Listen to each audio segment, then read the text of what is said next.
Des tapis volants, des bébés qui pleurent avant leur naissance et des fantômes, voilà les scènes inexplicables que vous pouvez voir dans la série 100 ans de solitude disponible sur Netflix depuis le 11 décembre. Et rien d'étonnant dans ce scénario puisqu'il s'inscrit dans un genre particulier, le réalisme magique. Je vous explique de quoi il s'agit. Alors 100 ans de solitude, c'est l'histoire de la famille Bondia sur plusieurs générations et du village de Macondo, un village fondé par les Bondia eux-mêmes pour fuir les fantômes de leur passé. La série est adaptée du roman du même nom, écrit entre 1965 et 1967 par Gabriel Garcia Marquez. Pilier du réalisme magique, l'écrivain colombien le définit comme un genre littéraire où une part d'étrange et de pas croyable est intégrée à un récit réaliste. Et ce n'est pas le premier à le dire, Gabriel Garcia Marquez s'inspire de la définition de Franz Roh, un critique d'art allemand qui invente le terme en 1925. C'est en tout cas comme cela que l'écrivain a construit 100 ans de solitude, et ça a plu, puisque son œuvre est considérée comme l'un des plus grands romans du XXe siècle et lui a valu le prix Nobel de littérature en 1982.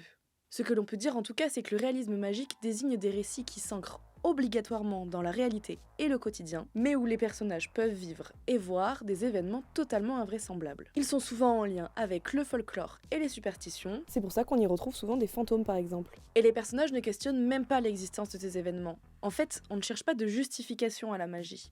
On cherche les conséquences qu'a la magie sur la vie des personnages. Et c'est ce point qui marque la différence entre le réalisme magique et le fantastique ou la science-fiction.